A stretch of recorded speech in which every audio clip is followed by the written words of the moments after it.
ክቡራን ተመልካቾቻችን እንደምንሰነበታችሁ ይህ ሳምንታዊው የወቅታዊ ጉዳይ መርሃ ግብራችን ነው። በዛሬው ወቅታዊ ጉዳይ መርሃ ግብራችን እንደተለመደው በሳምንት ውስጥ በቤተክርስቲያን ከተከናወኑት አበይት ድርጊቶች መካከል የተወሰኑትን መርጠን ቆይታ የምናደርግ ነው የሚሆነው። መርሃ ግብሩን መጋቢ ሚስተር ሳህሉ አድማሱና እኔም ጌታቸው በቀለ ይዘን ቀርበናል። እንድትከታተሉ እንጋብዛለን።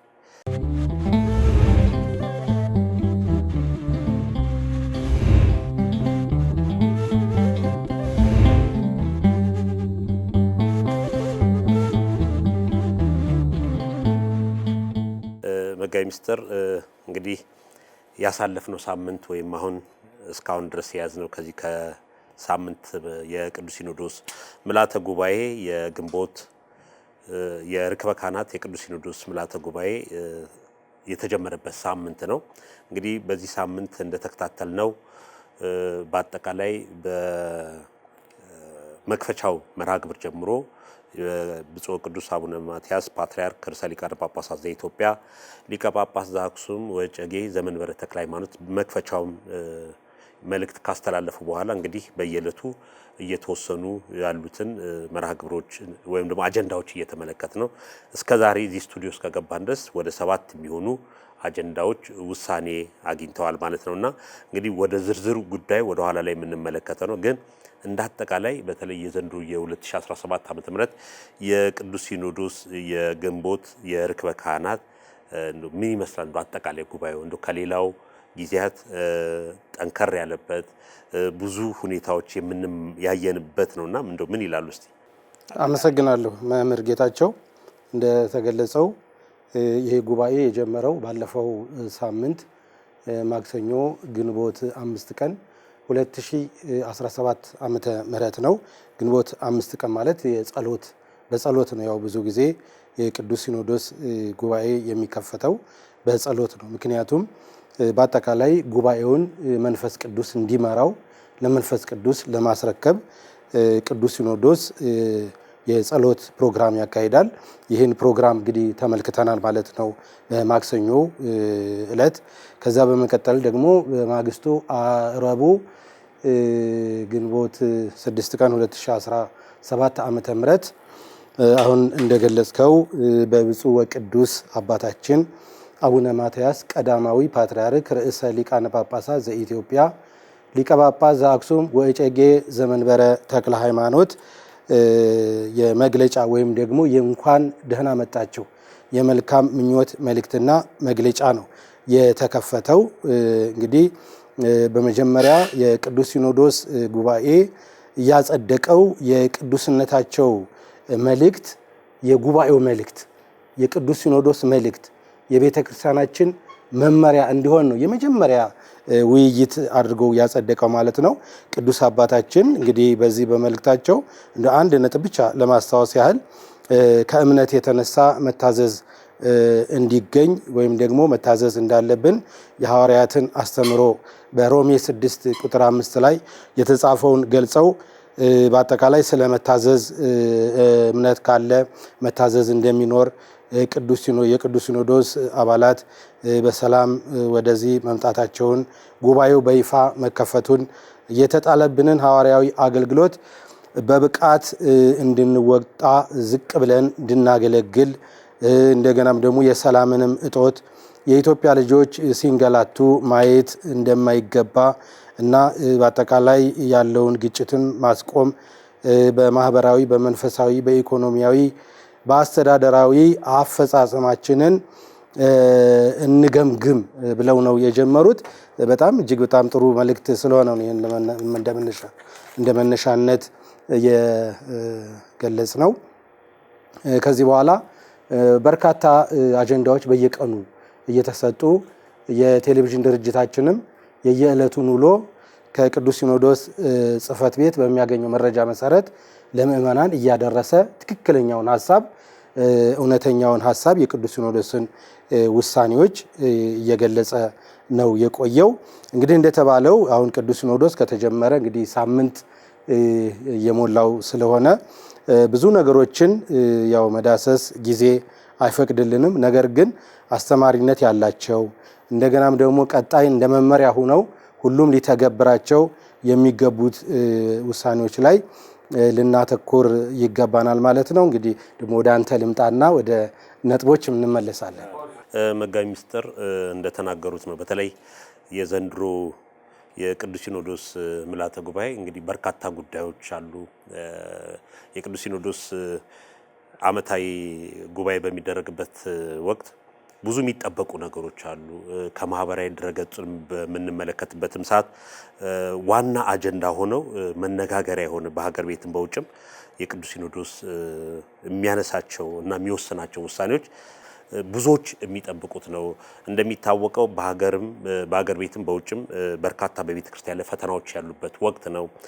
ብዙ በማህበራዊ ድረገጽም ከዚህ በፊት የተፈጠሩትን ነገሮች እናውቃልና ብዙ የሚጠበቁ ነገሮች ስላሉ ከዛ በተጨማሪም እንግዲህ የጠቅላይ ስራ አስኪያጁም የቅዱስ ሲኖዶስ ዋና ጸሐፊም የስራ ዘመናቸው የ3 ዓመት የሞላበት ሁኔታዎችም አሉ እና ምርጫም ይካሄዳል ተብሎ የሚጠበቅበት በአጠቃላይ በቤተ ክርስቲያን ከውስጥም ከውጭም ከፍተኛ ተግዳሮቶች ያሉበት ወቅትም ስለሆነ ብዙ ሰው አይኑና ጆሮ ወደዚህ ነው ያለው።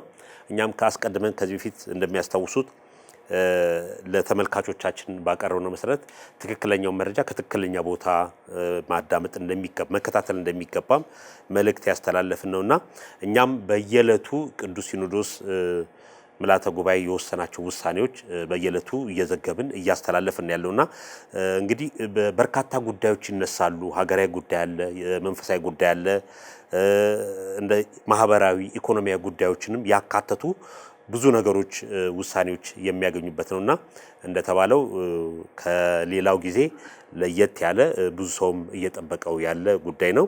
እንግዲህ በዚህ ወቅት የቅዱስ ሲኖዶስ ምልዓተ ጉባኤ እንግዲህ 7 አጀንዳዎች እስካሁን ተወያይተውባቸው ውሳኔዎች የተላለፉባቸው ነው። ቀጣይም ደግሞ ሌሎች አሉ። በአጠቃላይ 24 አጀንዳዎች ናቸው። ሌሎችም የሚቀሩ ጉዳዮች ስላሉ እና ሰውም በጉጉት የሚጠብቀው ሁኔታ እንዳለ ነው እኔ ያስተዋልኩትና ትልቅ ጉባኤ ነው።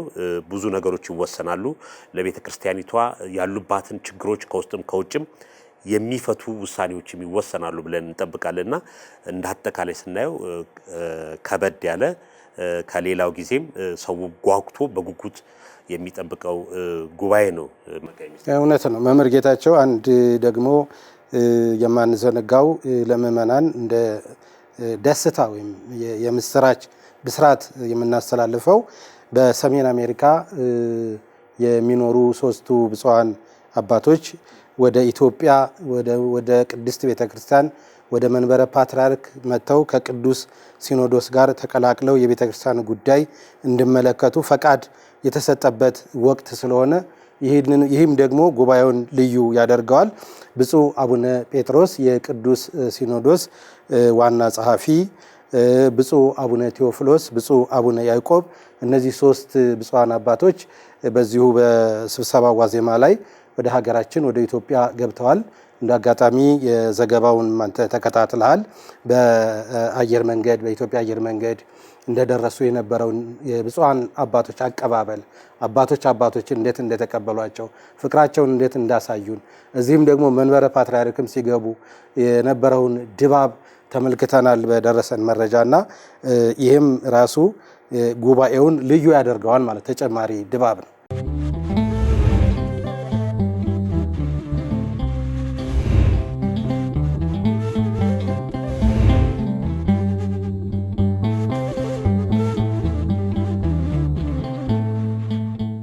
እውነት ነው።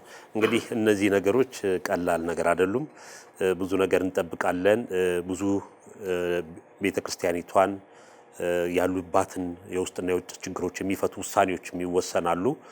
እስካሁንም ተወስነው የተከታተልናቸው የዘገብናቸው እንደዚሁ ችግር ፈቺ የሆኑ ጉዳዮች የተነሱበት እና ውሳኔ ያገኙበት ተመልክተናል እና እንደ አጠቃላይ ስናየው ይሄ ነው። እስቲ እንደው ከተወሰኑት ከነጥቦቹ መካከል በአጀንዳ ቁጥር 2 የቅዱስ ሲኖዶስ ዓመታዊ ሪፖርትም የቀረበበት ነው። በቁጥር 3 ላይ የኮሪደር ልማት አፈጻጸም ሪፖርትን በተመለከተ በአጀንዳ ተራ ቁጥር 3 ማለት ነው የቀረበበት ነው። በአጀንዳ ተራ ቁጥር 4 ስለ ሀገራዊ ሰላምና የቅድስት ቤተክርስቲያን አንድነትን በተመለከተ እነዚህ በመጀመሪያውና በሁለተኛው ቀን የነበሩ አጀንዳዎች ናቸው። ምናልባት እዚህ ላይ አንዳንድ ሀሳቦችን እንትን ብለን ወደ ቀጥ አመሰግናለሁ መምህር ጌታቸው። እንግዲህ እንደ ተገለጸው ቅዱስ ሲኖዶስ በሕገ ቤተክርስቲያንና በፍትሕ መንፈሳዊ በተደነገገው መሰረት ጉባኤውን ሲጀምር አጀንዳ ይቀርጻል። አጀንዳ ደግሞ የሚቀርጸው አጀንዳ የሚቀርጹ ብፁዓን አባቶች ከዚያ ተመርጠው ነው። በዚህ መሰረት ብፁዓን አባቶች ተመርጠው 24 አጀንዳዎች ተቀርጸዋል። እንግዲህ ከነዚህ ከ24 አጀንዳዎች ብዙ አጀንዳዎች ታይተዋል። በነገራችን ላይ የቅዱስ ሲኖዶስ የውሳኔ አቅጣጫዎች ያው የተለያዩ ማለት እዛው የሚያልቁ አሉ፣ በእለቱ የሚያልቁ የማያድሩ።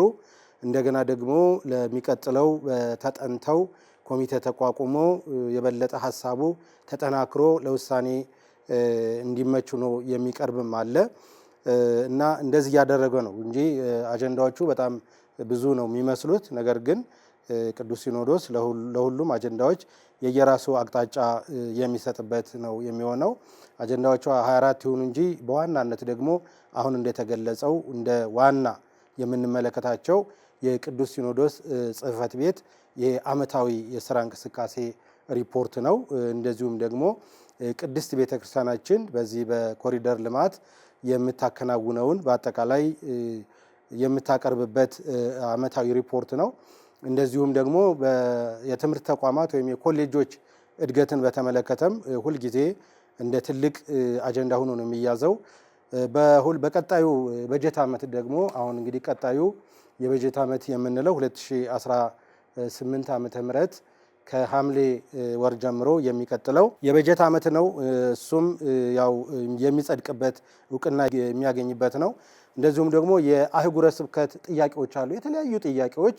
እነዚያም ጥያቄዎች የሚታዩበት መልስ የሚሰጣቸው ነው የሚሆነው። አሁን እንደተገለጸው እንግዲህ በዋናነት ደግሞ የምንመለከተው የቅዱስ ሲኖዶስ ዋና ጸሐፊ ቀጣይ 3 ዓመት በሕገ ቤተክርስቲያን ድንጋጌ መሰረት ለቀጣዩ 3 ዓመት የሚመረጥበት፣ እንደዚሁም ደግሞ የኢትዮጵያ ኦርቶዶክስ ተዋሕዶ ቤተክርስቲያን ጠቅላይ ስራ አስኪያጅም የሚሰየሙበት ለ3 ዓመት ይህ ወቅት ነው። እንደዚሁም ዓመቱን በቋሚነት የሚመሩ ደግሞ ቋሚ ሲኖዶስ ቅድስት ቤተክርስቲያናችን በዓመት 2 ጊዜ እንበል እንጂ የምልዓተ ጉባኤው ዓመቱን ሙሉ ወሩን ሙሉ በወር በትንሹ 8 ጊዜ ማለት ነው። በየሳምንቱ ረቡዕ፣ በየሳምንቱ ዓርብ የቅዱስ ሲኖዶስ የቋሚ ሲኖዶስ ስብሰባ አለ። ስለዚህ የዕለት ከዕለት ስራዎችንም ይመራል ቅዱስ ሲኖዶስና እነዚህም አባቶች በየ3 ወሩ ነው የሚቀያየሩት። ያ ሁሉ የሚሰየምበት ስለሆነ ትልቅ ግንባታ ነው። ትልቅ የቤተ ክርስቲያናችን ግንባታ እንደሆነ ነው እንግዲህ እንደ አጠቃላይ የምንመለከተው። እንግዲህ ከአንተ ሀሳብ በኋላ አንድ ሁለት ሀሳቦችን ልንመለከት እንችላለን ማለት ነው። ጥሩ። እንግዲህ ከላይ የነበሩት መጋቤ ምስጢር እንደጠቀሷቸው አጀንዳዎቹን በተወሰነ ማብራሪያ ሰጥተውባቸዋል። በተለይ ዛሬ ትኩረት የምናደርገው እንግዲህ በአጀንዳ ተራ ቁጥር 5 ላይ የቅድስት ቤተክርስቲያን ሁለንተናዊ ሀብት ንብረት የሆኑት ቅርሶችን በተመለከተ ወይም ይሄ ፓተንት ራይት የምንለው ከዚህ ቀደም እንደሚያስታውሱት በዚህ ላይ ፕሮግራምም ሰርተናል። እንዲህ በወቅታዊ ጉዳይም አንስተነው ነበርና የአእምሮ ሀብት ንብረት መዝጋቢም በተለይ ለኢትዮጵያ ኦርቶዶክስ ተዋሕዶ ቤተክርስቲያን የወሰናቸው ውሳኔዎች አሉ። ግን ይህ ጉዳይ አስቀድሞ ከዚህ ቀደምም መነጋገሪያ ሆኖ የቆየ ጉዳይ ነው። ለምሳሌ የቤተክርስቲያን የምትጠቀምባቸውን ንዋያተ ቅድሳት፣ መቋሚያ፣ ከበሮ፣ ጸናጽል፣ ሌሎችንም አልባሳት የኛ ያልሆኑ ሰዎች ይጠቀሙበት እንደነበረ ያ የምናየው ነው። በማህበራዊ ድረገጽ የምናየው ነው። ከዛም በተያያዘ ከህትመቶች ጋር ተያይዘንም ከዚህ ቀደም መጋቤ ምስጢር አንስተናቸው ነበርና በተለይ ይህንን ተመልክቶ ሰፊ ጥናት አድርጎ ባለሙያዎችን የተለያዩ ሀሳቦች መጥተው ቅዱስ ሲኖዶስ ተወያይቶበት በዚህ ላይ የወሰናቸው ውሳኔዎች አሉ። ይህን ውሳኔ ደግሞ እኛም ዘገባ ብንሰራበትም ግን ምዕመናን ሊያውቁት የሚገባው ወሳኝ ጉዳይ ስለሆነ ነው ዛሬ በይበልጥ ሰፋ አድርገን እዚህኛ ጉዳይ ላይ የምናነሳውና ነው። ምን ይላሉ? ምን ተሰማው? ከዚህ በፊት አንስተናቸው ተወያይተንባቸው የነበሩ ጉዳዮችም ናቸው። እንደው አጽንኦት ተሰጥቶ ከውሳኔው አንጻርም ልናብራራቸው የሚገቡ ጉዳዮች ስላሉ እዚህ ላይ ምን ይላሉ? እውነት ነው መምህር ጌታቸው። ከዚህ ቀደም ለእግዚአብሔር ቸርነት እነዚህን ነጥቦች ተመልክተናል። ስለዚህ የመጀመሪያው እንደው እንኳን ደስ ያለን ቤተክርስቲያን ቅድስት ቤተክርስቲያናችን ሀብቶቿን ለይታ የምታስከብርበት ሀብቶቿን የምታውቅበት በሀብቶቿ የምትጠቀምበት ዘመን በመምጣቱ በጣም የሚያስደስት ነው። እንደዚሁም ደግሞ ብዙ ስራዎችን ይጠይቃል። አሁን ውሳኔ ብቻ ፈቃድ ብቻ አይደለም። ወደ ታች ሲወረድ እነዚህ ንብረቶች የሚጠቀሙባቸው ኃይሎች ለሕግ የመገዛት ያለመገዛት ሁኔታ ሊፈጠር ይችላል። አፈጻጸሙ የርብርብ የሚጠይቅ ነው። በጣም ከባድ ስራ የሚጠብቅ ነው ማለት ነው።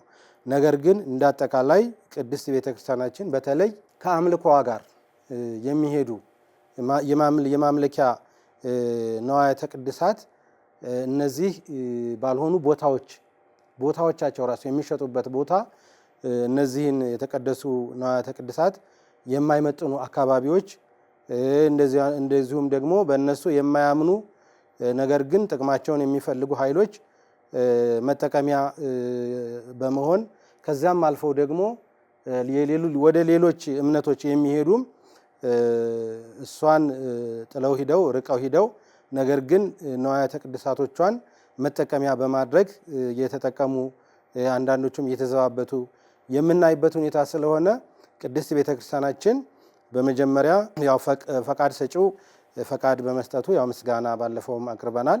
አሁንም ምስጋናችን የላቀ ነው የሚሆነው።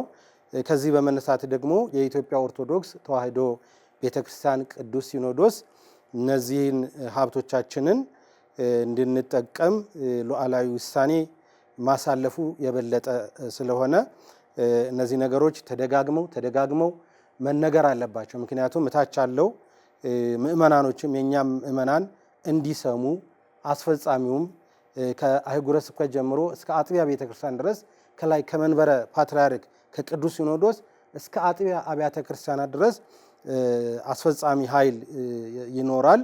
እነዚህ ነገሮች ወደ ሕጋዊነት እንዲመለሱ እንዲረጋገጥ ሁኔታው ጥረት የሚጠይቅ ስለሆነ በጣም ደስ የሚያሰኝ ነው።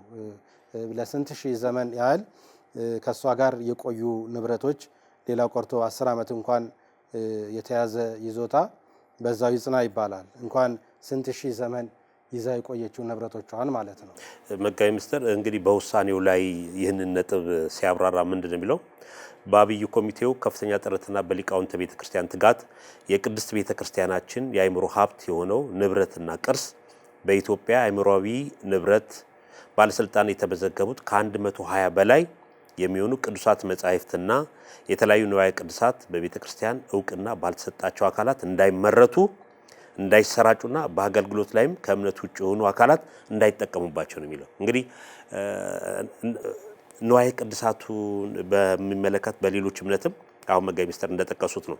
ዛሬ መጽሐፍቶቻችን የጸሎት መጽሐፍት፣ የተለያየ መጽሐፍት ማንነታቸው እንዳርሱ እንደሚያትማቸው የማይታወቅ ገበያ ላይ ያሉ አሉ።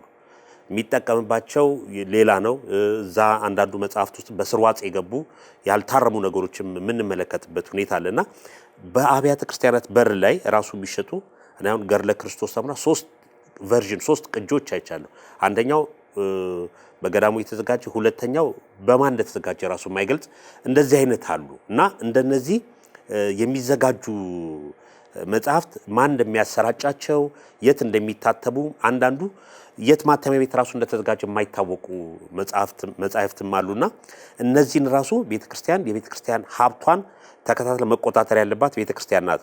ማንም ግለሰብ በንግድ የተሰማራ ነጋዴ ሁሉ የሚጠቀምበት አይደለም፣ መሆን የለበትም። ከዛ በተጨማሪ አንዳንድ መጽሐፍትም መጋቢ ምስጢር የሚጨምሩበታል። ከሃይማኖቱ ጋር ግንኙነት የሌላቸው ሰዎች አትመው የሚሸጧቸው መጽሐፍት አሉ፣ የሚያሰራጯቸው አሉ እና እነዚህ ነገሮች ቤተክርስቲያን ትኩረት ልትሰጥባቸው ይገባል፣ ልትከታተላቸው ይገባል። ማን ነው የሚያትመው? ማን ነው የሚያሰራጨው? የት ቦታ ነው የሚሸጠው? ቤተክርስቲያኒቷ እውቅናስ አለው? በገበያ ላይ በስንት ብር ነው የሚሸጠው? የሚባሉት ነገሮች በሙሉ አነጋጋሪ ስለሆኑ በአዲስ አበባም ሆነ በተለያየ በክፍለ ሀገር እንደነዚህ አይነት የዝውውር የመጽሐፍት የተለያዩ ሽያጮች ዝውውር እንመለከታለንና ይህን ራሱ መስመር የሚያስይዝ ነው። ምናልባት በኋላ ላይ መተን ማን ነው ይህንን ተከታትሎ የሚያስፈጽመውን የሚለውን እናነሳለን። ግን እንዳጠቃላይ ከ120 በላይ የሚሆኑ ቅዱሳት መጻሕፍት እንግዲህ የተለያዩ መጽሐፍት አሉ። እነዚህ መጽሐፍት የቤተ ክርስቲያኒቷ ማተሚያ ቤት ከሚያትማቸው ውጭም የሚታተሙ አሉ። እነዚህ ማንም ያሳትማቸው፣ ኃላፊው ማን ነው፣ ኤዲት የሚያደርገው ማን ነው፣ አርትዖት የሚሰራው ማን አይታወቅም። እና እንደነዚህ አይነት የቤተ ክርስቲያንን መጽሐፍት ለግለሰብ መጠቀሚያ እያደረጉት እየተመለከትን ስለሆነ እነዚህም በሙሉ መስመር የሚያስይዝ ቤተ ክርስቲያኒቷ ሀብቷን ንብረቷን ቆጥራ ሰፍራ የምትከታተልበት ውሳኔ ነውና እንዳሉት መጋቢ ሚኒስትር ሁላችንም የሚያስደስት ምእመኑንም የሚያስደስት ወደፊት መግዛት እንኳን ቢፈልግ ከየት መግዛት እንዳለበት እነማንም ማማከር እንዳለበት የት ቦታ ላይ ማግኘት እንዳለበት በኋላ ላይ የምናነሳው ነጥብ ሆኖ በእውነት የሚያስደስት ትልቅ ውሳኔ ነው ነው ማለት ነው። እውነት ነው። ትንሽ ሊጨምርበትና ወደ ቀጣዩ እንሄዳለን። እንግዲህ እነዚህ በተለይ ንዋያተ ቅድሳት የቀሳውስቱ፣ የዲያቆናቱ፣ የሊቃነ ጳጳሳቱ፣ የመነኮሳቱ አልባሳት፣ መጻሕፍት ብዙ ጊዜ በሚሸጡበት ወቅት በትንሽ ገንዘብ ታትመው ነገር ግን በ3 በ4 እጥፍ ነው የሚሸጡት። ይህም ራሱ ምእመናንን የሚጎዳ ምክንያቱም ምእመናን ስለታቸው ስለሰመረ የተጠየቁትን ገንዘብ ከፍለው በተጋነነ ዋጋ ነው የገዙ ወደ ገዳማት ወደ አብያተ ክርስቲያናት የሚወስዷቸው ማለት ነው። ስለዚህ አንዱ ራሱ ይሄ በዚህ ላይ የሚሰማሩ ሰዎች የበለጠ ከሌላው ንግድ ይልቅ ይህንን ነው የሚመርጡት። ምክንያቱም ከእምነት ጋር የተያዙ ነገሮች ብዙ ጊዜ ምእመናን ሃይማኖታቸውን ስለሚወዱ በውድ ሳይከራከሩ ይገዟቸዋል ማለት ነው። ስለዚህ ባጭሩ እነዚያ ሰዎች ተገቢ ያልሆነ ጥቅም ሊያገኙ ይችላሉ። በሌላ መንገድ ብዙ ጊዜ በታሪክም ይነገራል። በዚህ በዮሐንስ ወንጌል ምዕራፍ 2 ላይ ጌታችን መድኃኒታችን ኢየሱስ ክርስቶስ ወደ ቤተ መቅደስ ወደ ታላቁ ቤተ መቅደስ ገብቶ በዛ በቤተ መቅደሱ ውስጥ በማምለኪያ ቦታው የሚነግዱትን አስወጣቸው፣ እንዳውም በጅራፍ እየገረፈ አስወጣቸው የሚል ቃል ተጽፏል። እና እነዚህ ነጋዴዎች ለምንድን ነው እዛ የገቡት? ቦታቸው ነው ወይ? አሁን ንግዱን አይደለም የተቃወመው ቦታውን ነው። እዛ የገቡበት ደግሞ የራሳቸው ዓላማ አላቸው ይላሉ ሊቃውንቱ ሲተነትኑ። አንደኛ ቤተ ክርስቲያን ውስጥ ከሆኑ ግብር ወይም ቀረጥ አይከፍሉም።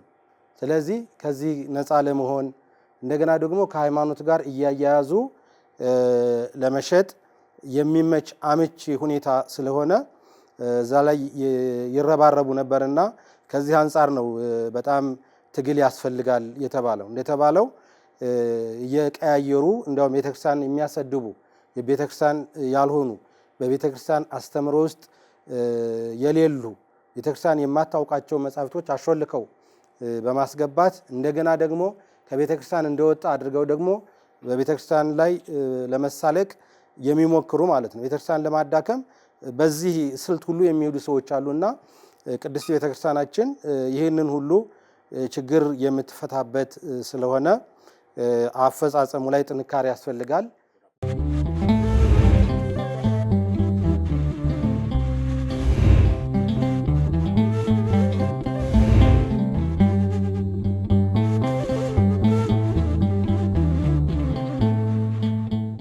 ወደ አፈጻጸሙ እንመጣለን። መጋቢ ሚኒስትር ልክ ነው። መጻሕፍት ላይ ዛሬ በመርካቶ የሚሸጡት መጻሕፍትና የት እንደሚታተሙ እንደሚያሰራጫቸው ማናቃቸው ነገሮች አሉ፣ ጠቅሰዋቸዋል። ከዚሁ በተጓዳኝ ግን በተራ ቁጥር 3 ላይ ከተወሰኑት ከውሳኔዎቹ አንዱ ከግሪክ ከውጭ የመጣ ሚል አብለጭላጭ ወርቅ መሳይ አይከኖች፣ መስቀሎች፣ አልባሳት ራሱ የቤተ ክርስቲያኒቷን ስርዓት፣ ትውፊት፣ ቀኖና የማይገልጹ አልባሳት ራሱ ገበያ ላይ ያየን ነው። አንዳንድ ምእመናን በማወቅም ሆነ ባለማወቅ ያው ከውጭ ሀገር ከግሪክ ከውጭ የመጣ ከአውሮፓ የመጣ ነው ሲባል እንደ ትልቅ ነገር በማየት ተገዝቶ ወደ ቤተ ክርስቲያን የሚገባበት ሁኔታ አለ። አንዳንዴ አላስፈላጊ ቅዱሳት ስዕላት የተሳሉባቸው እንመለከታለን። የቤተ ክርስቲያን ስርዓቷን ቀኖና ውጭ የሆኑ አልባሳትም እናያልና እዚህም ላይ ነው ቅዱስ ሲኖዶስ ትኩረት ሰጥቶ ውሳኔ የወሰነበት።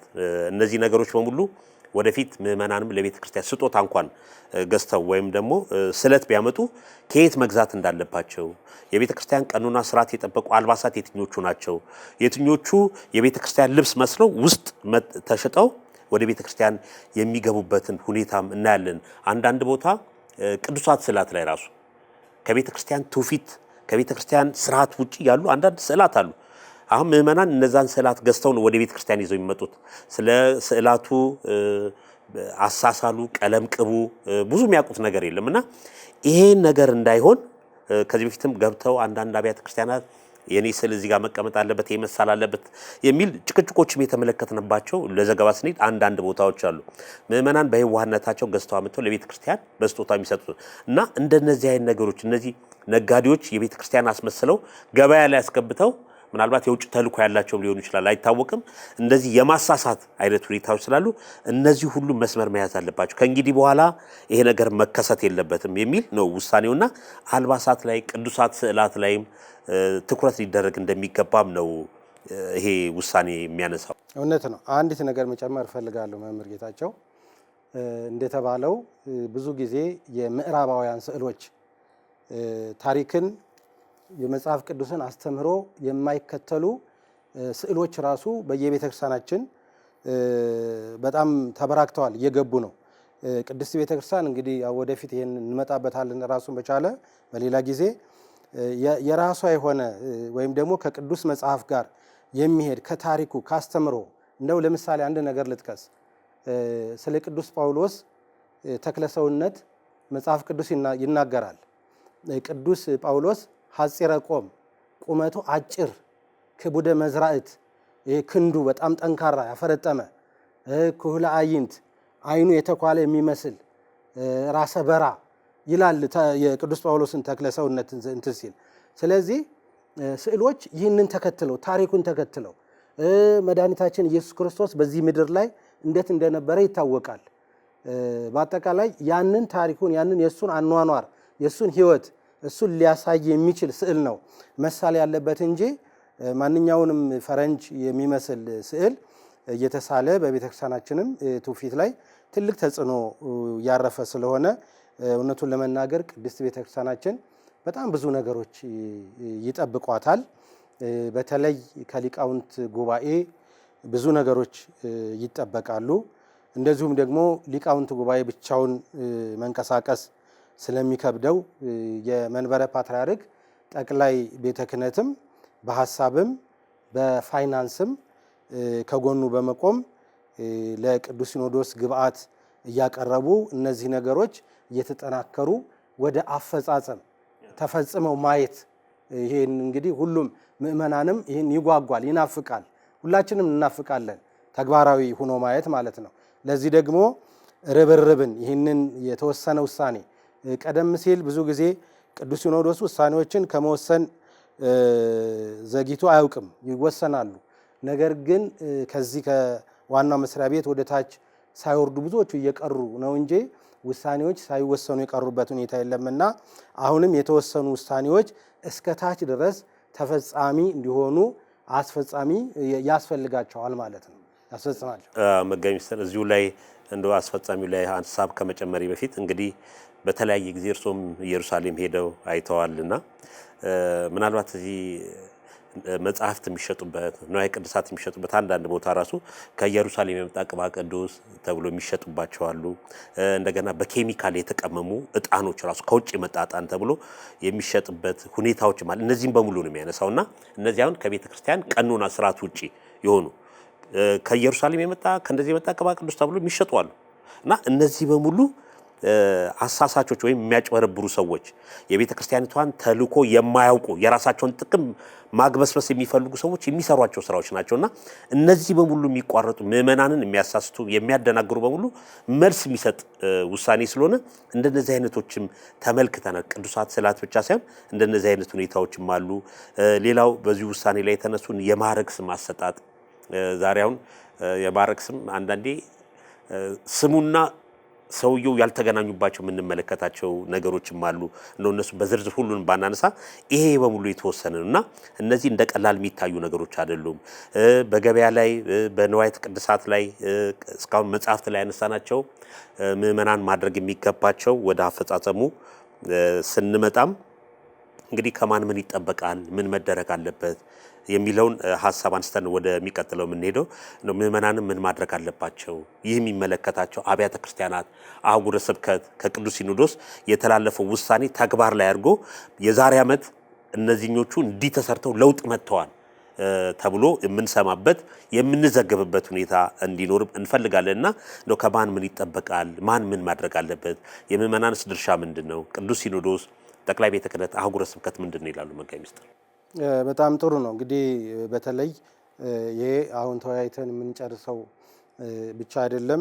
የህግ ባለሙያዎችም እየጋበዝን ስላፈጻጸሙ ብዙ ጥያቄዎች አሉ። በነገራችን ላይ በራሱ በተሰጠው ሰርተፊኬት ላይ ጥያቄዎች አሉ። ለ5 ዓመት ወይም ደግሞ በየ5 ዓመቱ የሚታደስ የሚል ነገር ነውና ለምንድን ነው አጠቃላይ ቤተክርስቲያኒቱ የረጅም ጊዜ ያላት ከኢትዮጵያ ከመፈጠሯ በፊት የነበረች ወይም ደግሞ ከኢትዮጵያ ጋር አብራ የተፈጠረች ቤተክርስቲያን በየ5 ዓመቱ ለምንድን ነው የሚታደሰው? እንደ ማንኛውም የንግድ ፈቃድ ወይም ደግሞ እንደ ማንኛውም እንትን ይሄ እንዴት ነው ብለን የህግ ባለሙያዎችን ማለት ለዘላለም የእሷ እንደሆኑ የማይፈቀድበት ምክንያት አለው የህግ ይገድበዋል የሚለውንም የምንወያይበት ሁኔታ ነው የሚኖረው ማለት ነው። ስለዚህ እንግዲህ አፈጻጸሙ ያው አለ። ቤተክርስቲያን መዋቅር አላት። መዋቅሯ ከተጠናከረ በመዋቅሩ መሰረት ነገሮች ይስተካከላሉና እንደ ስልጠናም ብዙ ጊዜ በኃይል ችግሮችን ከመፍታት ይልቅ ስልጠናዎች እየተዘጋጁ ለነዚያም ሰዎች እነዚያም ቤተክርስቲያን ገፋችን አባረረችን የሚሉ ምናልባት እነሱም የሚታቀፉበት ህግን ተከትለው በቤተክርስቲያን አካባቢ የቤተክርስቲያንን ህንፃዎች የተከራዩ ክርስቲያኖች እነሱ መስፈርት እያሟሉም በስራው ላይ ሊቀጥሉ ይችሉ ይሆናል። ህጎች ብዙ ጊዜ የተዘጉ አይደሉምና በአጠቃላይ ለሚያስፈጽመውም ለሚፈጽመውም ስልጠናዎች ሁሉ እየተዘጋጁ እንደገናም ደግሞ እንደዚህ እንደ ብሮሸር ያሉ ነገሮች በራሪ ወረቀቶች እየተበተኑ ሁሉም እንዲያውቀው የሁሉም አይምሮ እንዲጠግብ ሁሉም መረጃ እንዲኖረውና ራሱ ምእመናን በቤተ ክርስቲያን አስፈጻሚ እንዲሆኑ አሳታፊነት ያለው ስራ መሰራት እንዳለበት ነው የሚታየኝ። መምህር እንግዲህ ያው ካለን ከሰዓት አንፃር ሁሉንም መዳሰስ አይቻልም። ግን ምንድነው ትኩረት ሊደረግ ሁሉም ሰው ድርሻ አለው። ቅዱስ ሲኖዶስ ውሳኔ ወሰነ። የቅዱስ ሲኖዶስ ውሳኔ ተግባራዊ ማድረግ ከአህጉረ ስብከት ጀምሮ እስከ የአጥቢያ ታች ሰበካ ጉባኤ እስከ ምዕመናን ድረስ ክትትል ይፈልጋል እና እኛ እንደ ቤተ ክርስቲያን ልጅነትም በሰንበት ትምህርት ቤትም በወጣቶችም ራሱ ይሄን የቅዱስ ሲኖዶስ ውሳኔው ተግባራዊ ማድረግ ይገባል። በተለይ እነዚህ አሁን ንዋየ ቅድሳት ቤተ ክርስቲያኒቷ ሰርቶ ማሳያ ማምረቻ ማከፋፈያ የሚሸጡ መጽሐፍትም ልክ እንደ ጎፋ ዕደ ጥበባት ሌሎችም ደግሞ በክፍለ ሀገር ሊኖሩ ይችላሉ። የተለያዩ ነገሮች የሚመረቱባቸው እነሱን ማሳደግ አቅም ማጎልበት እነሱ የቤተ ክርስቲያኒቷን ንዋየ ቅድሳት የሚያመርቱበት ሁኔታዎች ማመቻቸት ይገባል። ምናልባት እንኳን በውጭ እንኳን ከውጭ ሀገር እንኳን ይመጣል ቢባል ቤተ ክርስቲያኒቷ በምታውቀው ፎርማል የሆነ መንገድ የቤተ ክርስቲያኒቷን ስርዓት ቀኖና ሳያፋልሱ የተሰሩ ስራዎች ወይም በትእዛዝ የታዘዙ ነገሮች መሆን እንዳለባቸው ይገባልና እነዚህ ላይ ትኩረት ማድረግ ይገባል። በተለይ መጽሐፍትን የሚያትሙ ማተሚያ ቤቶችም ደግሞ በተለይ የቤተ ክርስቲያኒቷ ንብረት የሆኑ የቤተ ክርስቲያኒቷ ፈቃድ ከሌለው በስተቀር መታተም የለበትም። እንደሚቀጡ ማተሚያ ቤቶችም ሊያውቁት ይገባል። በተለይ ከአንዳንድ ገጠር አብያተ ክርስቲያናት ምናልባት ገድላት፣ ድርሳናት በግዕዝ ቋንቋ ሆነው በአማርኛ እንዲተረጎሙ ሰው እንዲያውቃቸው ሊያመጡ ይችላሉ። አንዳንድ ባለሀብቶችም ወይም የሚቀርቧቸው ሰዎች ይሄ ቢታተም ሰው ቢያነበው ይጠቀማል ብሏቸው መተው አስተርጉመው የሚያሳትሙ ሊኖሩ ይችላል። ይሄኛውም ትክክለኛ መንገድ እንዳሉን ነው። ትርጉም እንኳን ከተፈለገ ሊቃውንት ጉባኤ መጥቶ በሊቃውንት ጉባኤ ታይቶ በሊቃውንት ጉባኤ ታይቶ ታርሞ ተስተካክሎ የታተመ የሚል ጽሑፍ እንዲኖረው የሚታተምበቷ ቤተክርስቲያኒቷ ውክልና የሰጠቻቸው ማተሚያ ቤቶች የሚታወቁ የራሳቸው አርታያን ያሉት ጽሁፎችን የሚመለከቷቸው መሆን አለበትና እነዚህ ነገሮች እንግዲህ ስናስፈጽም የሁላችንም የየራሳችን የስራ ድርሻ አለን። ኔትወርክድ ሆነን መረጃ እየተቀያየርን ክፍለ ሀገር ያለው ከከተማ ከተማ ያለው ከክፍለ ሀገር መረጃ በመቀያየር እነዚህ ውሳኔዎችን ተግባራዊ አድርገን በተለይ የቤተ ክርስቲያናችን ስርዓቷ፣ ቀኖኗ፣ ትውፊቷ እንዲጠበቅ ማድረግ የሁላችንም አስተዋጽኦ መኖር አለበት። ከላይ ብቻ መጠበቅ አይደለም፣ ከስርም ይህን ማድረግ ያለብን ይመስለኛልና ይህንን በዚሁ እንላለን። ሌላው በዚህ ዕለት በተለይ በሶስተኛው ቀን የቅዱስ ሲኖዶስ ውሎ ከተወሰኑት ውሳኔዎች አንደኛው በተለይ በቅድስት ሥላሴ ዩኒቨርሲቲ የተመለከተ ነው። እንግዲህ ቅድስት ሥላሴ ዩኒቨርሲቲ በተመለከተ የህንፃ ማስፋፊያው እና ከህንፃ ማስፋፊያው በተጨማሪ ከአባይ ባንክ የተወሰደው ብድርን በተመለከተ ቅዱስ ሲኖዶስ አጥኒ የሚያጠኑ ምሁራን ባለሙያዎችን እንዲያጠኑ በማድረግ ሰፊ ውይይት በመካሄድ እዛ ላይም የተወሰኑ ውሳኔዎች አሉና እስቲ እነሱ እንመልከታቸው። አመሰግናለሁ መምህር ጌታቸው። እንግዲህ በቅዱስ ሲኖዶስ የሶስተኛ ቀን የውሎ ወይም ደግሞ ውሳኔ አንዱ አሁን የተመለከትነው ነው። ሁለተኛው ደግሞ የቅድስት ሥላሴ መንፈሳዊ ዩኒቨርሲቲን የተመለከተ ነው። በቅድስት ሥላሴ መንፈሳዊ ዩኒቨርሲቲ ቀደም ሲል ሰማይ ጠቀስ ህንፃዎች ተሰርተው አገልግሎት እየሰጡ ነው። ከፓርላማ እስከ ወክማ ድረስ የሚዞሩ ሽንጠ ረጃጅሞች ህንፃዎች ተሰርተው በአሁኑ ሰዓት ዩኒቨርሲቲው ራሱን ችሎ ለሌላም ኮሌጆች፣ መንፈሳዊ ኮሌጆች ድጋፍ እስከ መስጠት የደረሰበት ደረጃ ነው። ይሄ የሚበረታታ ነው። ሌላው ደግሞ በቅርብ ጊዜ የሰማናቸው ነገሮች ለማመንም ከብደውን ነበር የቆዩት። አሁን ወደ ማመን የመጣ ነው። የቅዱስ ሲኖዶስ ምልዓተ ጉባኤ ውሳኔ ከሰጠባቸው በኋላ ያው የግድ እኛም ይህንን ነገር ተረድተናል ማለት ነው። ባለፈው ቅዳሜ ዕለት የሶስተኛ ቀን ውሎ ሪፖርት በተደረገበት በቅዱስ ሲኖዶስ ጽሕፈት ቤት እየሰማነው አንዱ ይሄ ነው ማለት ነው። እንግዲህ የቅድስት ሥላሴ መንፈሳዊ ዩኒቨርሲቲ ሌላ ተጨማሪ የማስፋፊያ ህንፃ ለመስራት በማሰብ አንድ ስራ ሰርቷል። ብፁዕ ወቅዱስ አባታችን መሰረት ድንጋይ ያስቀምጠዋል። ያን ተመልክተናል።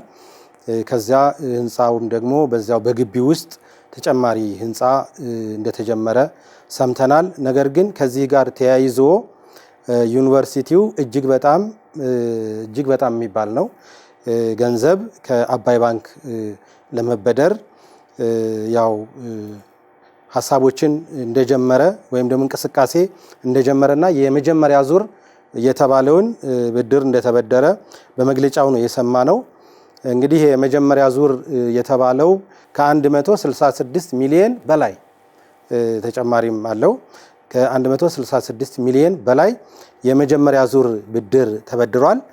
እንግዲህ ይሄ እንዳለ ሆኖ ይሄ ብድር ደግሞ አፈጻጸሙ ዩኒቨርሲቲው ያው እንደሚታወቀው ወደ ዩኒቨርሲቲ ያደገ ስለሆነ አሰራሩም በጣም የዘመነ ነው። በቦርድ የሚመራ ነው እና የቦርድ ስራ አስፈጻሚ አባላትም ጉዳዩን እንደማያውቁት መነገሩ እሱ ደግሞ ሌላ አስደንጋጭ ነው።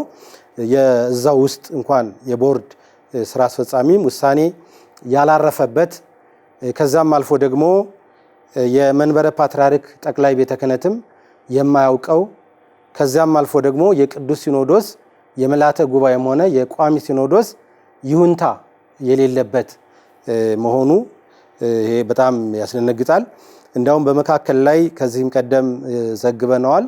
የጠቅላይ ቤተ ክህነት ጉዳዩን ከሰማ በኋላ ወደዚያ ሀሳብ ወይም ደግሞ መመሪያ ሰጥቶ ነበርና በመመሪያ ሰጪና በመመሪያ ተቀባይ መካከልም አለመግባባት ተፈጥሮ ነበረ። ጣልቃ ተገብቶብኛል ብሎ ዩኒቨርሲቲው የጠቅላይ ቤተ ክህነትን አመራር ያለመቀበል ሁኔታ አሳይቶ ስለነበር ይህም በቋሚ ቅዱስ ሲኖዶስና በብፁዕ ቅዱስ አባታችን መመሪያ መሰረት የስራ አስፈጻሚው መስሪያ ቤት የሚያስተላልፋቸውን መመሪያዎች መቀበል እንደሚገባው በዛም ሐሳብ ደብዳቤ እንደተላለፈ ይህንን አይተናል ተመልክተናል።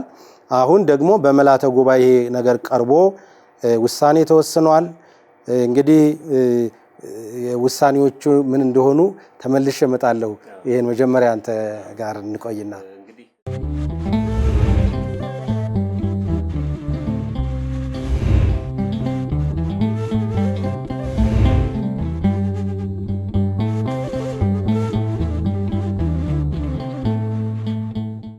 የቅዱስ ሲኖዶስ ምልዓተ ጉባኤ ውሳኔው ስናይ በጣም የሚደንቅ ውሳኔ ነው። ከተለያየ አቅጣጫ ነገሮችን ተመልክቶ ጥናት ተጠንቶበት ራሱ ይህ ሂደትስ ትክክል ነው ወይ መዋቅሩንስ ጠብቆ ነው ወይ የሄደው ወይስ ዝም ብሎ ለስራው ፍጥነት ተብሎ ነው የተደረገው የሚለው በደንብ ተመልክቶ አይቶ የተወሰነ ውሳኔ ነውና እንዳሉት መጋቢ ሚኒስትር እንግዲህ አንድ ስራ በዩኒቨርሲቲው ትልቅ ዩኒቨርሲቲ ነው። የቤተ ክርስቲያኒቷ በተለይ ቴዎሎጂውን ከዘመናዊ ጋር አጣምሮ የሚሰጥ ትልቅ ዩኒቨርሲቲ ነው። የቤተ ክርስቲያኒቷ የምትኮራበት ዩኒቨርሲቲ ነው።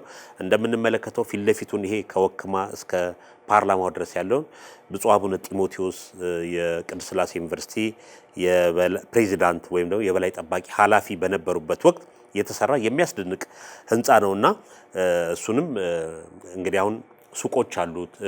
ትምህርት ቤቱ አገልግሎት እየተሰጠበት ነው። ከዛ በተጨማሪ ቢሮዎችንም ለተለያዩ ቦታ ተከራይቶ የገቢ ምንጭም እያመጣ ያለ ሊበረታታ የሚገባ ዩኒቨርሲቲው ራሱን እንዲችል ያደረገ ህንፃ ነውና በተለይ ብፁዕ አቡነ ጢሞቴዎስ ብዙ ደክመውበታል፣ ብዙ ለፍተዋል፣ ብዙ ስራ ሰርተው ተመልክተ ነው ያለውና እንግዲህ ይሄኛውም አንድ ማስፋፊያ የሚል በስተጀርባ በኩል ነው ስራው የተጀመረውና ይህ ማስፋፊያ ስራው በሚሰራበት ሰዓት የግድ ገንዘብ ያስፈልጋል። የገንዘብ ደግሞ መዋቅሩን ጠብቆ ሄዶ ነበር መጠየቅ የነበረበት ያ ባለመሆኑ ነው የሚል ነው የቅዱስ ሲኖዶስ ውሳኔ። ምክንያቱም ዩኒቨርሲቲው የቦርድ አስተዳደር አለው። ያ የቦርድ አስተዳደር ውሳኔ ጉዳዩን ወደ ጠቅላይ ቤተ ክህነት ነው የሚመራው። ጠቅላይ ቤተ ክህነትም ከዛ ቋሚ ሲኖዶስ የቅዱስ ሲኖዶስ ምልዓተ ጉባኤ አውቀውት እውቅና ከሰጡት በኋላ ነበር ይህ መሰራት የሚገባውና ይህ ባለመሆኑ ምክንያት ነው እንግዲህ ችግሮች ተፈጥረው ከዚህ በፊትም አንዳንድ ሁኔታዎችም ነበሩ።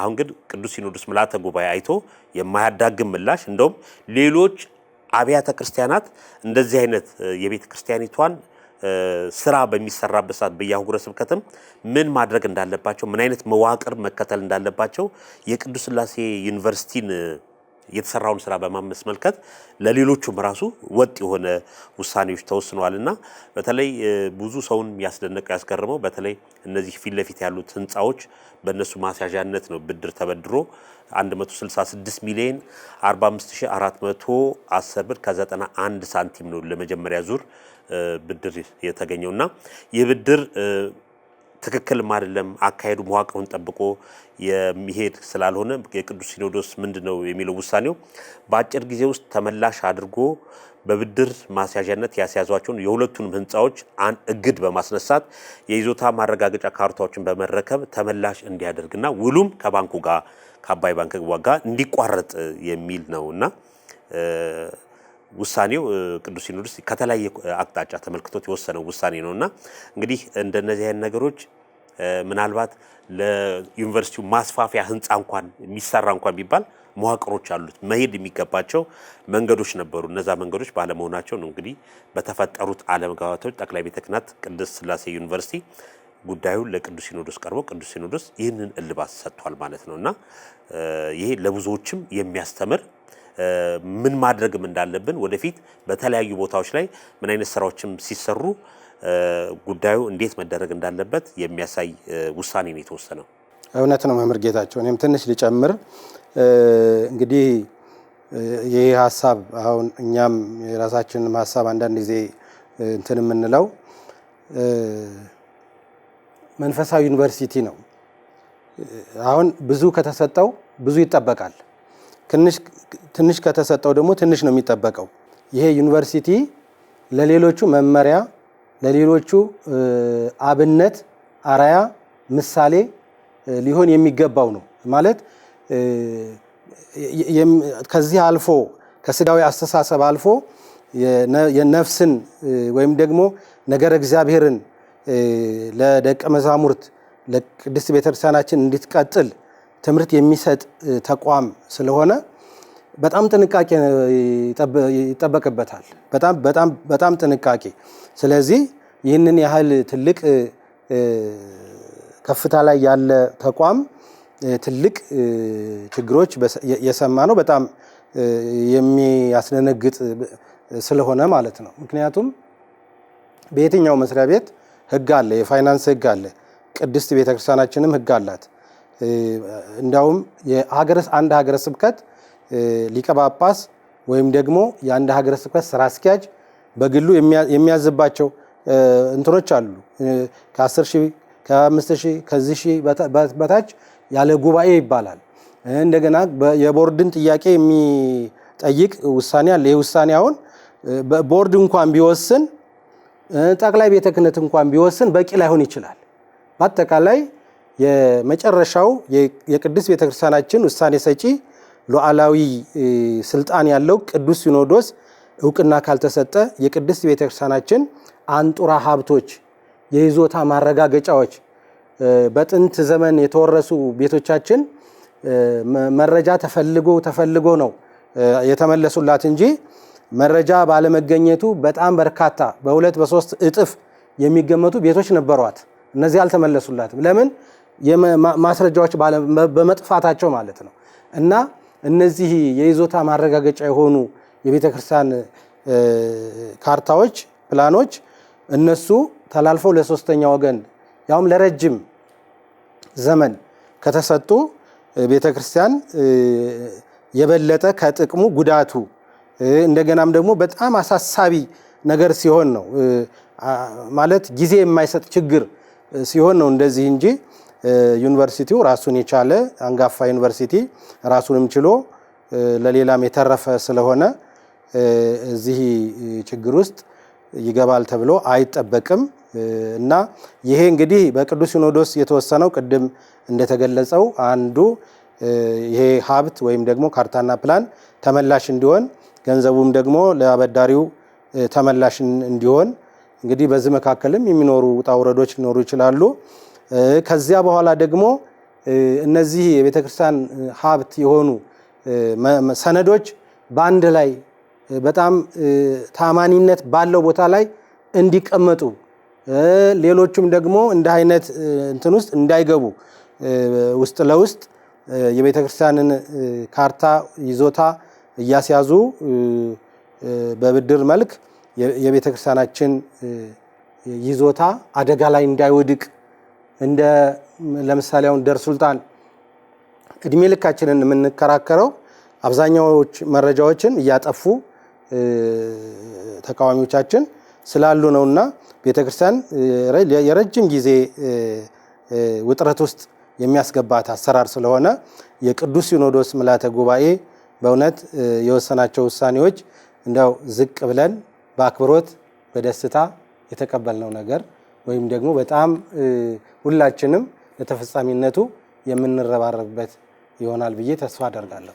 እንግዲህ እንዳሉት ነው የቅዱስ ሲኖዶስ ምልዓተ ጉባኤ ውሳኔ ፍትሃዊ የሆነ ነገሮችን ከተለያየ አቅጣጫ መመልከት ነውና በተለይ ህንጻውን በተመለከተ ቀጣይስ ምንድነው የሚሆነው የሚለውን እሱንም አስቀምጠውታል።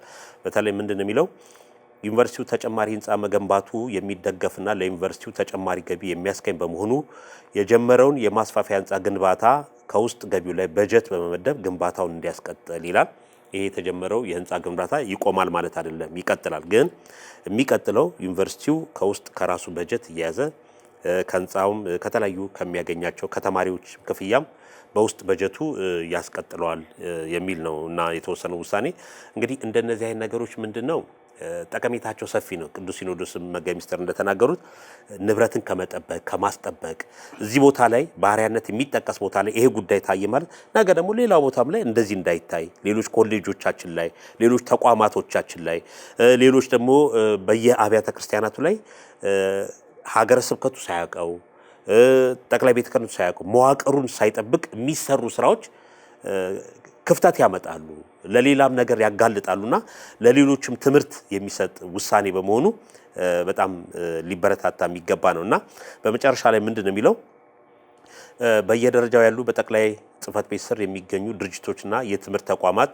የይዞታ ማረጋገጫ ካርታዎች በማዕከል ደረጃ በጠቅላይ ጽህፈት ቤቱ ተደራጅተው እንዲቀመጡ ሆኖ ጠቅላይ ጽህፈት ቤቱ ሳያውቀው በቅዱስ ሲኖዶስ ምልዓተ ጉባኤ ሳይወሰንና ሳይፈቀድ የትኛውንም ቋሚ ንብረት በማስያዝ ብድር መበደር እንዲቆም ለሁሉም አህጉረ ስብከት መመሪያ እንዲተላለፍ ይደረግ በማለት አህጉረ ስብከት አብያተ ክርስቲያናት ላይ በሙሉ እንደዚህ አይነቶች እንዳይደገሙ የቤተ ክርስቲያን ንብረት ሀብት የሆኑ ይዞታ እሱን ከባንክ ጋር ተዋውሎ ብድር መበደርና በዛው ሌላ ስራ መስራት የማይቻል መሆኑ እንደዚህ አይነት ነገሮች እንኳን ቢባል ማዕከላዊነቱን ይጠብቆ በሕግም ታይቶ ጠቅላይ ቤተ ክህነት ቅዱስ ሲኖዶስ ቋሚ ሲኖዶስም አይቶት መሰራት የሚገባቸው ነገሮች ሊኖሩ ይችላሉና እንግዲህ የቅዱስ ሲኖዶስ ምልዓተ ጉባኤ ይህንን ውሳኔ ሲወስን አማራጮችም አስቀምጧል።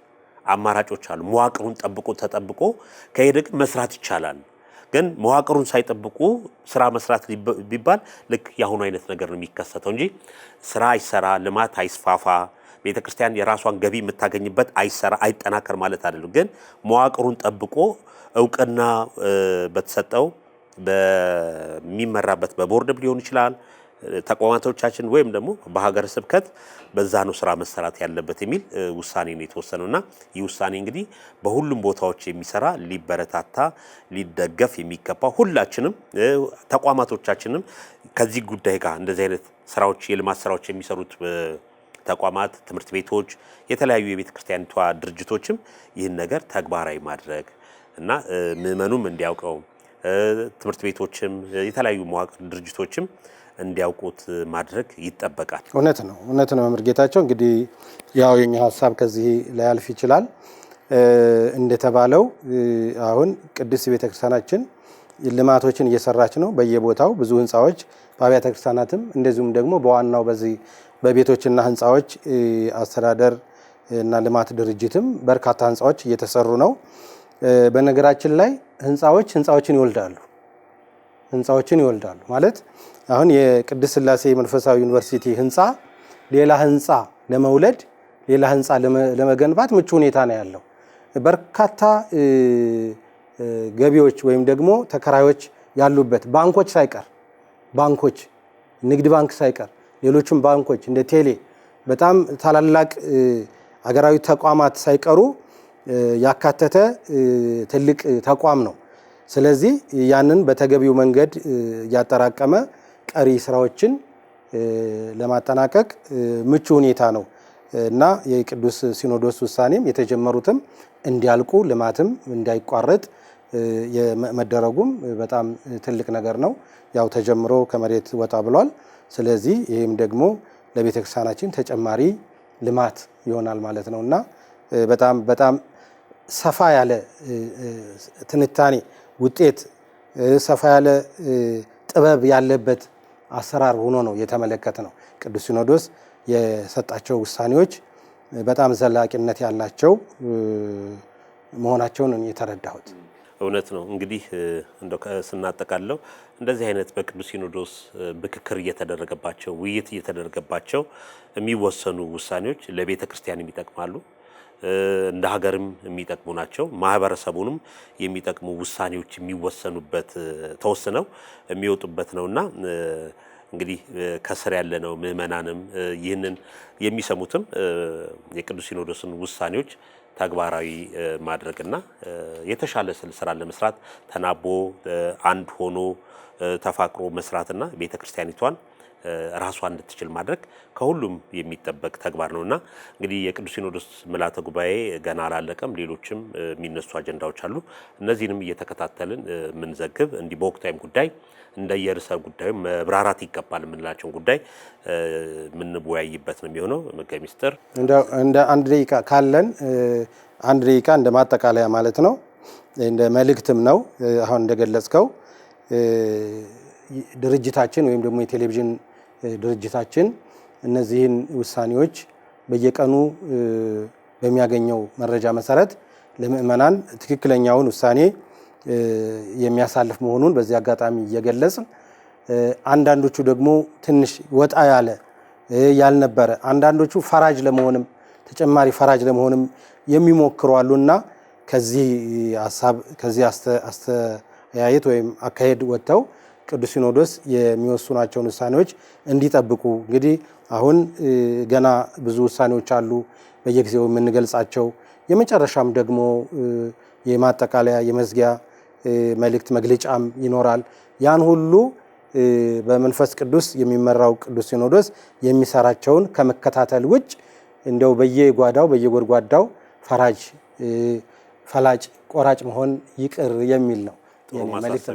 ጥሩ ማሳሰቢያ ነው መጋቢ ሚኒስትር። ወደፊትም የምናነሳው ጉዳይ ነው። ይሄ ነገር ገና ስለሆነ ያው ከሌሎች ቀሪ አጀንዳዎች ጋር እንደዚሁ በየሳምንቱ እየቀረብን ማብራሪያዎችን የምንሰጥበት በዜናም በተለያዩ ሽፋን የምንሰጠው ስለሆነ እሱንም ወደፊት የምናነሳው ነው። ክቡራን ተመልካቾቻችን የዛሬ ወቅታዊ ጉዳይ መርሃ ግብራችን ይህን ይመስል ነበር። አዘጋጅተን የቀረብነው መጋቢ ሚኒስትር ሳህሉ አድማሱ፣ እኔም ጌታቸው በቀለ ከመላው የስቱዲዮ ባለሙያዎቻችን ጋር በመሆን ነበር። እኛ በዚሁ እንሰናበታለን። ቀሪውን የኢትዮጵያ ኦርቶዶክስ ተዋሕዶ ቤተክርስቲያን መገናኛ ብዙኃን መርሃ ግብር እንድትከታተሉ እየጋበዝን እኛ በዚሁ እንሰናበታለን። ሰላም።